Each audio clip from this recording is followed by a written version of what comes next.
जय हिंद प्यारे दोस्तों। आज हम लोग लुसेंट बुक का प्राचीन भारत के इतिहास के बारे में जानेंगे। जैसे कि आज जो चैप्टर है मेरा क्लास 4 है, प्राग ऐतिहासिक काल है। देखिए, प्राग ऐतिहासिक काल, इतिहास का विभाजन प्राग ऐतिहासिक काल, प्राग इतिहास, प्री हिस्ट्री और इतिहास मतलब प्रोटो हिस्ट्री एवं इतिहास हिस्ट्री तीनों भागों में किया गया है। जिस काल में मनुष्यों ने घटनाओं का कोई लिखित विवरण उद्गत नहीं किया गया उसे प्राग ऐतिहासिक काल कहते हैं। मतलब जो काल था उसमें कोई भी लिखित प्रमाण नहीं मिलता उसे हम प्राग ऐतिहासिक काल कहते हैं। आदि ऐतिहासिक काल उस काल को कहते हैं जिस काल में लेखन कला के प्रचलन के बाद उपलब्ध लेखन पढ़े नहीं जा सकते और मानव विकास के उस काल को इतिहास कहा जाता है जिसका विवरण लिखित रूप में उपलब्ध है। तो हम लोग जाने हैं कि आदि ऐतिहासिक काल, जैसे कि सिंधु घाटी सभ्यता के बारे में आप लोग जानते होइएगा। सिंधु घाटी सभ्यता जो होती है आदि ऐतिहासिक काल, प्रोटो हिस्ट्री काल है। इसमें है कि लेखन तो कला था उस समय उपलब्ध था, लेकिन हम लोग वो मतलब ऐसा कला था लेखन कला में कि हम लोग उसको पढ़ नहीं पाते, तो उसी को आदि ऐतिहासिक काल कहते हैं। जो लेखन कला मिला है लेकिन हम पढ़ नहीं सकते, जैसे सिंधु घाटी सभ्यता। और मानव विकास के उस काल को इतिहास कहा जाता है जिसका विवरण लिखित रूप में उपलब्ध है। तो अभी जो हमारे आधुनिक काल में जो भी घटना घटी है वो सब इतिहास के अंतर्गत आता है, आधुनिक इतिहास के अंतर्गत आता है। देखिए, संस्कृति और वर्तन मतलब बहुत से जगह जगह का अलग अलग संस्कृति होता है, वहाँ का अलग अलग मतलब जगह का उत्खनन हुआ है और वहाँ से क्या क्या चीज़ कैसा कैसा बर्तन वहाँ पर उपलब्ध हुआ उसी के बारे में बताया गया है यहाँ पर। देखिए, जैसे कि मालवा की संस्कृति में जो वहाँ का बर्तन था काला और लाल था। और बुर्ज होम जो ये जम्मू कश्मीर के पास पड़ता है, वहाँ पर बर्तन जो था वो धूसर कलर का था और जो यहाँ से लाल कलर का बर्तन मिला हुआ है। दक्षिण नवपाषाण काल यहाँ से चमकीला धूसर मिला हुआ है। पूर्वी नवपाषाण काल यहाँ से भूरा और लाल बर्तन मिला हुआ है। ज्ञानी मानव, आप लोग जानते हो ज्ञानी मानव का जो वैज्ञानिक नाम है उसे होमो सैपियंस का कहते हैं। इसका प्रवेश इस धरती पर आज से लगभग 30 या 40 हजार वर्ष पूर्व हुआ है। तो यहाँ में पूछता है कि ज्ञानी मानव जो होमो सैपियंस कहते हैं उसका जो मतलब अपने पृथ्वी पर कब से उसका अति हुआ है, लगभग 30 से 40 हजार वर्ष मतलब पूर्व जो उसका धरती पर प्रवेश हुआ है। नाम और तिथियां, जैसे कि पूरा पाषाण काल यह 20 लाख वर्ष पहले से 12,000 वर्ष पहले के काल को कहा जाता है। इस काल को 3 भागों में विभाजित किया गया, एक जो था आरंभिक, एक मध्य, एक उत्तर। पूरा पाषाण काल मानव इतिहास की लगभग 99% कहानी इसी काल के दौरान हुआ है। जो पूरा पाषाण काल था उसकी 99% कहानी इसी में हुआ, पूरा पाषाण मानव की। इसमें 3 खंड था, प्रारंभिक, मध्य और उत्तर। पूरा पाषाण काल में मध्य पाषाण काल जिस काल में पर्यावरणीय बदलाव मिलते उसे मध्य पाषाण काल कहते हैं। तो स्टेटमेंट जब क्वेश्चन पूछेगा तो आपसे मध्य पाषाण काल के बारे में ये भी पूछ सकता है कि पर्यावरणीय बदलाव, तो जिस काल में पर्यावरणीय बदलाव मिलते उसे मध्य पाषाण काल कहते हैं। आप डायरेक्ट भी पूछ सकते हैं कि पर्यावरणीय बदलाव किस काल में हुआ था, पूरा पाषाण काल में, नव पाषाण काल में, मध्य पाषाण काल में, आपको ऑप्शन दे देगा। तो यह मध्य पाषाण काल में हुआ है पर्यावरणीय बदलाव। इसका काल लगभग 12,000 वर्ष पहले से लेकर 10,000 वर्ष पहले तक का माना जाता है। जो मध्य पाषाण काल है ये 12,000 वर्ष पहले से लेकर 10,000 वर्ष पहले तक के माना जाता है। इस काल के पाषाण औजार आमतौर पर बहुत छोटे होते हैं। क्या होते थे? बहुत छोटे होते थे। जो मध्य पाषाण काल उसे माइक्रोलिथ कहते हैं। क्या कहते हैं? मध्य पाषाण काल के जो औजार होते थे क्या कहते हैं? माइक्रोलिथ कहते हैं, यानी कि लघु पाषाण काल कहा जाता है। पर इन औजारों में हड्डियां या लकड़ियों के गुट्ठे लगे हंसिया और आरे जैसे औजार मिलते हैं। जो मध्य पाषाण काल के जो औजार थे वो हड्डी के बने हुए थे। जो कंकाल है उसका बना हुआ था और लकड़ी का भी बना हुआ था। उसके बाद होता है कुछ महत्वपूर्ण तिथियां है, जैसे कि मध्य पाषाण काल आप देखेंगे यहाँ पर 12,000 से 10,000 वर्ष पहले, बसने की प्रक्रिया का प्रारंभ 12,000 वर्ष पहले, नवपाषाण काल का आरंभ जो है 10,000 वर्ष पहले, और मेहरगढ़ में बस्ती का आरंभ लगभग 8,000 वर्ष पहले हुआ है। बस्ती जहाँ से लोग मतलब निवास करना प्रवेश हुआ 8,000 वर्ष पहले मेहरगढ़। तो हम लोग मेहरगढ़ के बारे में आगे हम लोग पढ़ेंगे। नवपाषाण काल इसकी शुरुआत लगभग 10,000 वर्ष पहले से होती है। नवपाषाण का जो नवीन पाषाण का इसकी शुरुआत जो 10,000 वर्ष पहले से होती है। पूर्व पाषाण या पूरा पाषाण काल यह मानव की जीविका का मुख्य आधार शिकार था, और शिकार पूरा पाषाण काल में आदि मानव के मनोरंजन के साधन थे। पूरा पाषाण काल में क्या करते थे, उस समय जो मानव थे उस समय जंगल में जाके शिकार करते थे, जंगली जानवर को शिकार करते थे, उसको लाते थे, और मतलब आग का आविष्कार उसी समय हुआ था। उसी समय पूरा पाषाण काल का समय उसी में आग का खोज हुआ है। तो अभी तो मनोरंजन के बहुत ऐसा साधन आ गया, लेकिन उस समय जो था पूरा पाषाण काल में मनोरंजन का साधन शिकार था। आग का आविष्कार पूरा पाषाण काल में एवं पहिए का आविष्कार नवपाषाण काल में हुआ है। कितना बार एग्जाम पूछ चुका है कि आग का आविष्कार किस काल में हुआ है, तो आग का आविष्कार पूरा पाषाण काल में हुआ, और पहिए का आविष्कार जो है वो किस काल में हुआ, तो वो नवपाषाण काल में हुआ है। पूरा पाषाणिक पुरास्थल जो कुरनूल गुफा में राख के अवशेष मिले, कुरनूल गुफा जो है वह राख के अवशेष मिले। तो आप लोग बताइए कि कुरनूल गुफा कहाँ पर है। कुरनूल गुफा जो है यह आंध्र प्रदेश में पड़ता है। भारत के आंध्र प्रदेश राज्य में कुरनूल गुफा पड़ता है, वहां से राख के अवशेष मिले। मनुष्य में अस्थायी निवासी की प्रवृत्ति नवपाषाण काल में हुई तथा उसने सबसे पहले कुत्ते को पालतू बनाया। जो मनुष्य का जो धीरे धीरे अपना बस्ती जो होने लगा, निवास करने लगे, वो नवपाषाण काल से होने लगा। और मनुष्य ने सबसे पहले पालतू जो है कुत्ता जो था जानवर, उसको पालतू कुत्ता मतलब जो जानवर था उसको बनाया। सबसे पहले कुत्ता को पालतू बनाया। मनुष्यों ने सर्वप्रथम तांबा धातु का प्रयोग किया तथा उसने के द्वारा बनाए जाने वाला प्रथम औजार क्या था, कुल्हाड़ी। और कुल्हाड़ी कहाँ से प्राप्त हुआ है, प्राप्त स्थल अतिर पक्कन से प्राप्त हुआ है। कुल्हाड़ी कहाँ से प्राप्त हुआ है, अतिर पक्कन से प्राप्त हुआ है। तो आपसे पूछे यार कि मानव द्वारा सबसे पहले किस धातु का प्रयोग किया गया था, तो मानव द्वारा सबसे पहले तांबा धातु का प्रयोग किया गया है। कौन औजार था, तो कुल्हाड़ी था। आग का आविष्कार किस काल में हुआ, तो पूरा पाषाण काल में हुआ है। पहिए का आविष्कार किस काल में हुआ है, नवपाषाण काल में हुआ है। मानव ने अपना जो प्रारंभिक बस्ती जीवन यापन कहाँ से शुरू किया, नवपाषाण काल से शुरू किया है। मनुष्य ने सबसे पहले किस जानवर को पालतू बनाया, तो कुत्ते को पालतू बनाया। कृषि का आविष्कार लगभग 8,000 वर्ष पूर्व एवं नवपाषाण काल में हुआ है। तो कृषि का आविष्कार कब हुआ है, 8,000 वर्ष पूर्व हुआ है और नवपाषाण काल में हुआ है। प्रागैतिहासिक काल अन्न उत्पादक तथा मेहरगढ़ पश्चिमी बलूचिस्तान में बोलन नदी के किनारे अवस्थित है। तो मेहरगढ़ एक स्थान है जहाँ पर से कृषि का साक्ष्य मिला है।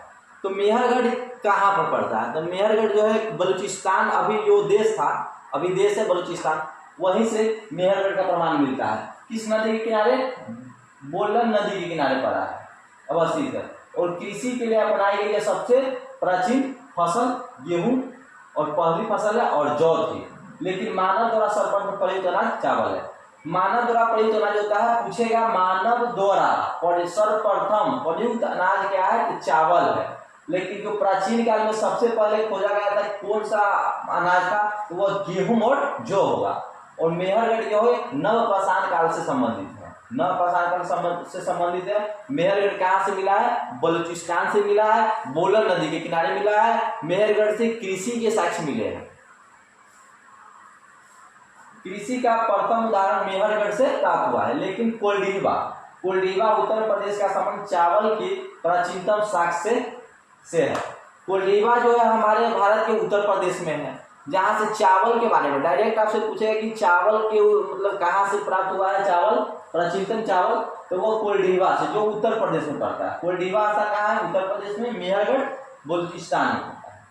मेहरगढ़ से ही प्राचीनतम अस्थायी जीवन के साक्ष्य मिले हैं। और मेहरगढ़ में एक कब्र में मृतक के साथ एक बकरी को भी दफनाया गया है।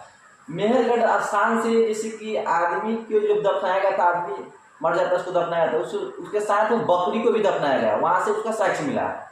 और एक आगे पढ़िएगा कि बुर्ज होम एक स्थान था जहाँ जम्मू कश्मीर पड़ता है, वहां पर मानव और कुत्ता दोनों को दफनाया गया है। और मेहरगढ़ में मानव और बकरी दोनों को दफनाया गया है। भारत में पूर्व प्रस्तर युग के अधिकांश औजार स्टीफिक मतलब पत्थर के बने होते थे। और भूगोल वैज्ञानिक रॉबर्ट ब्रूस फुट पहले व्यक्ति थे जिन्होंने 1863 में भारत में पूरा पाषाणकालीन औजार की खोज किया था। पूरा पाषाणकालीन औजार की खोज किसने किया था? रॉबर्ट ब्रूस फुट ऐसे व्यक्ति थे, वैज्ञानिक थे, उनका खोज किया था 1863 ईस्वी में। किसका बना होता था? एक पत्थर का औजार बना था, स्टीफिक मतलब पत्थर के औजार बने होते थे।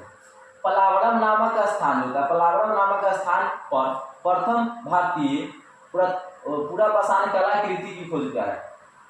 आपसे पूछा है कि पलावरम नामक स्थान पर प्रथम भारतीय पूरा पाषाण कलाकृति की खोज हुई। तो पलावरम नामक स्थान कहाँ पर पड़ता है? पलावरम नामक स्थान जो है वो तमिलनाडु में पड़ता है। यहाँ से प्रथम भारतीय पूरा पाषाण कलाकृति की खोज हुआ है पलावरम से। भारत में मध्य पाषाण काल के विषय में जानकारी सर्वप्रथम 1867 ईस्वी में हुई थी, जब C.L. क्राइकल ने विंध्याचल क्षेत्र में लघु पाषाण उपकरण माइक्रोलिथिक खोज निकाले थे।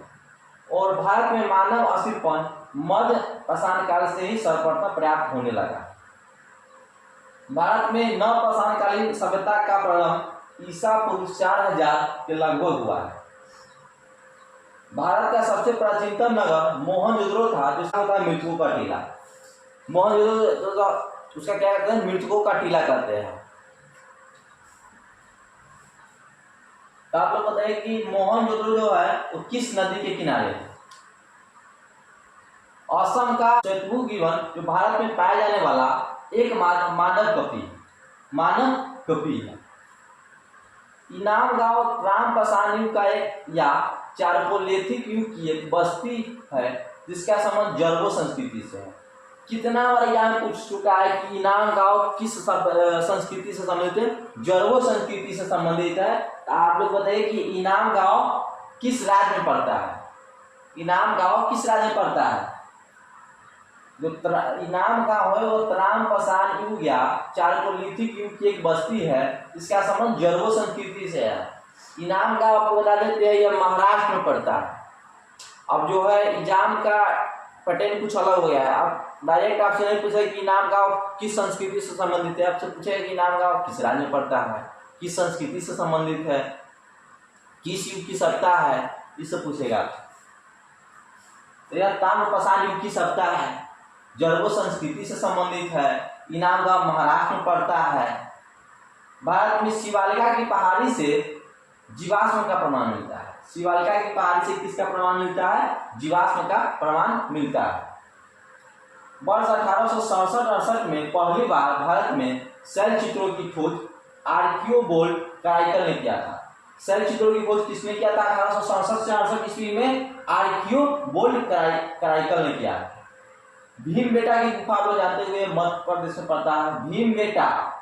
भीमबेटका की जो गुफा है वो पूरा पाषाणिक आवासीय पुरास्थल है। यह आदि मानव द्वारा बनाए गए शैल चित्रों और शैलाश्रयों के लिए प्रसिद्ध होता है। तो भीमबेटका की गुफा किसके लिए प्रसिद्ध है? तो वह यहाँ पर देखिए शैल चित्रों और शैलाश्रयों के लिए प्रसिद्ध होता है। शैल चित्रों और शैलाश्रयों के लिए प्रसिद्ध है। इन चित्रों को पूरा पाषाण काल से मध्य पाषाण काल के समय का मानव माना जाता है। यह चित्र भारतीय उपमहाद्वीपों में मानव जीवन के प्राचीनतम चिन्ह है। यह मध्य प्रदेश के रायसेन जिले में स्थित है। आपसे पूछेगा कि भीमबेटका की गुफा कहाँ पर है? तो यह मध्य प्रदेश के रायसेन जिले में स्थित है। ये किसके लिए प्रसिद्ध है? तो शैल चित्रों के लिए प्रसिद्ध है और शैलाश्रयों के लिए प्रसिद्ध है। यह अब्दुल्लागंज शहर के पास रातापानी वन्यजीव अभयारण्य जो विंध्या श्रेणी की दक्षिणतम किनारे के अंदर स्थित है। तो आप लोग बताइए कि रातापानी वन्यजीव अभयारण्य भारत के कैमा वन्यजीव अभयारण्य, आप लोग बताइए रातापानी और किस राज्य में है? तो आपको बता देते हैं, राता पानी वन जीव अभयारण्य जो है मध्य प्रदेश राज्य में पड़ता है। ये संतावना वन जो है ये वन जीव अभयारण्य। इसकी खोज जो होता है वर्ष 1957-58 में डॉक्टर विष्णु श्रीधर वैकनर द्वारा की गई थी। भीमबेटका क्षेत्र को भारतीय प्रकृति सर्वेक्षण भोपाल मंडल ने अगस्त 1990 में राष्ट्रीय महत्व का स्थल घोषित किया गया। तो इसका खोज किसने किया था? डॉक्टर विष्णु श्रीधर वैकनर ने किया था। और अभी इन्हीं के नाम पर राता पानी वन जीव अभयारण्य का नाम कर दिया गया है हाल ही में। करंट का क्वेश्चन है, भीमबेटका के क्षेत्रों को भारतीय पुरातत्व सर्वेक्षण भोपाल मंडल ने अगस्त 1990 में राष्ट्रीय महत्व का स्थल घोषित किया गया था। और इसके बाद जुलाई 2003 में यूनेस्को ने इसे विश्व धरोहर स्थल में घोषित किया गया था। जो भीमबेटका का गुफा था इसको यूनेस्को में कब घोषित किया गया था? तो 2003 में घोषित किया था। लेकिन भोपाल मंडल ने इसे, जो भारतीय पुरातत्व सर्वेक्षण विभाग भोपाल मंडल है, ये 1990 में इसे राष्ट्रीय महत्व का स्थल घोषित किया गया था। आपसे पूछेगा कि भीमबेटका की गुफा का खोज किसने किया था? श्री डॉक्टर विष्णु वैकनर ने किया है। कहाँ पर है? तो रायसेन जिला मध्य प्रदेश में है। राता पानी वन जीव अभयारण्य के पास में है। उसके बाद यूनेस्को में कब घोषित किया गया था? 2003 में घोषित किया गया था। भीमबेटका की गुफा से आप क्या चीज मतलब वहां से मिलता है? तो शैलासरों शैल चित्रों से संबंधित है। इससे ज्यादा कुछ क्या मतलब आपको स्टेटमेंट पूछेगा। भारत में मनुष्य संबंधी सबसे पहला प्रमाण नर्मदा घाटी में मिलता है। भारतीय नागरिक सेवा के अधिकारी रिजले प्रथम व्यक्ति थे जिन्होंने प्रथम बार वैज्ञानिक आधार पर भारत की जनसंख्या का प्रजातीय विभेदीकरण किया है। रिजले क्या थे? भारतीय नागरिक सेवा के अधिकारी थे रिजले। ये प्रथम व्यक्ति जिन्होंने प्रथम बार वैज्ञानिक आधार पर भारत की जनसंख्या का प्रजातीय विभेदीकरण किया है। तो आप लोग बताइए कि अभी हम लोग का माधव टाइगर रिजर्व है वो कौन सा मतलब भारत के टाइगर रिजर्व है, उसका संख्या क्या है? आप लोग बताइएगा, कमेंट करके बताइएगा।